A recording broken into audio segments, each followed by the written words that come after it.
வணக்கம், நான் doctor Akila, consultant diabetologist, NRG speciality hospitals, Chennai. Deepavali வந்தாச்சு. நம்ம சுகர் பேஷண்ட்ஸ் கேட்கறதெல்லாம் ஸ்வீட் சாப்பிடலாமா டாக்டர், வெள்ளத்தினால தானே போட்டிருக்கோம், அப்போ நான் நிறைய சாப்பிட்டுக்கலாம்ல அப்படிங்கிறது தான். அப்படி கிடையாது. ஏன்னா ஒரு 100 கிராம் நீங்கள் வெள்ளத்தையும் ஒயிட் சுகரையும் கம்பேர் பண்ணீங்க அப்படின்னா அதில் உள்ள கலோரி வேல்யூங்கிறது சொல்கிறது அது ரொம்ப கம்மியாக தான் டிஃப்ரென்ஸ் இருக்கும். ஒரு 7 பாயிண்ட் கிட்ட டிஃப்ரென்ஸ் இருக்கும்.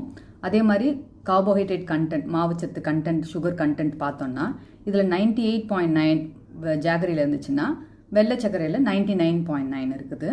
ஸோ பெரிய டிஃப்ரென்ஸ் ஒன்றும் கிடையாது.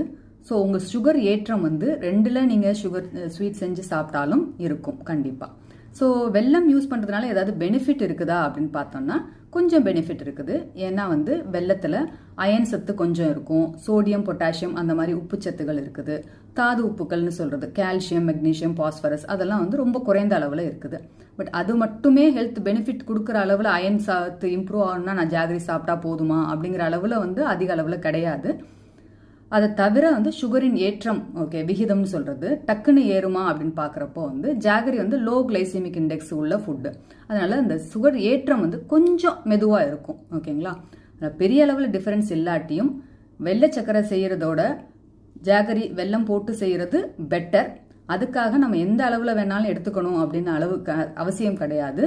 திடமாக தான் எடுத்துக்கணும், குறைந்த அளவில் தான் எடுத்துக்கணும். எப்படி சேஃபாக நம்ம ஸ்வீட்ஸை தீபாவளி அப்போ சாப்பிட்லாம் அப்படிங்கிறத அடுத்த வீடியோவில் பார்ப்போம். தேங்க்யூ.